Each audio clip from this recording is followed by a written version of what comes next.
অপেক্ষার অবসান। কলকাতাবাসী যাতায়াতে এবার হতে চলেছে আরও সহজ। আগামী সপ্তাহে শুরু হতে চলেছে চিংড়িঘাটায় মেট্রো লাইনের জোড়ার কাজ। দীর্ঘদিন ধরে কেন্দ্র ও রাজ্যের জটে আটকে ছিল এই কাজ। আদালতে মামলাও চলছিল। ৩৬৬ মিটার মেট্রোর লাইন জুড়তে যান নিয়ন্ত্রণে রাজি হয়েছে কলকাতা পুলিশ। ভোটের পর মে মাসের 2টি উইকেন্ডে যান নিয়ন্ত্রণ করতে সম্মত হয়েছে কলকাতা পুলিশ। ভোট শেষ হয়েছে, ফলে সেই কাজে এবার হাত দেওয়া হবে। 15 তারিখ থেকে চিংড়িঘাটার কাজ শুরু হবে। কেন্দ্র ও রাজ্য একই দল ক্ষমতায় আসার পর শহরের মেট্রো ও রেল প্রকল্পে গতি আসতে পারে বলে আশাবাদী আধিকারিকরা। বহুদিন ধরে আটকে থাকা ধীরগতির প্রকল্পগুলির তালিকায় রয়েছিল চিংড়িঘাটা মেট্রো।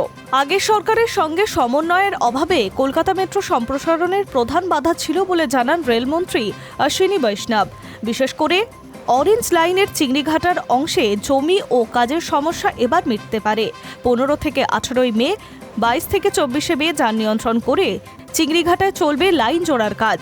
বাইপাসে যান নিয়ন্ত্রণ করা হবে, একথা আগেই জানানো হয়েছিল।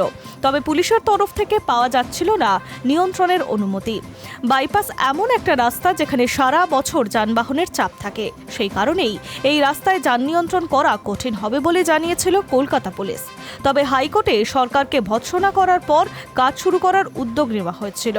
অবশেষে যান নিয়ন্ত্রণে সম্মত হয়েছে কলকাতা পুলিশ। আর মেট্রো জানিয়েছে এবার কাজ আরও দ্রুত এগোবে, আর কোনো সমস্যা নেই। এবার নিউ গড়িয়া এয়ারপোর্ট জুড়তে আর সময় লাগবে না। এছাড়া পার্পেল লাইন নিয়েও আশাবাদী কর্তৃপক্ষ। এসপ্ল্যানেডের কাছে বিসি রায় মার্কেটের ব্যবসায়ীরা জায়গা ছাড়তে না চাওয়ায় কাজ আটকে ছিল।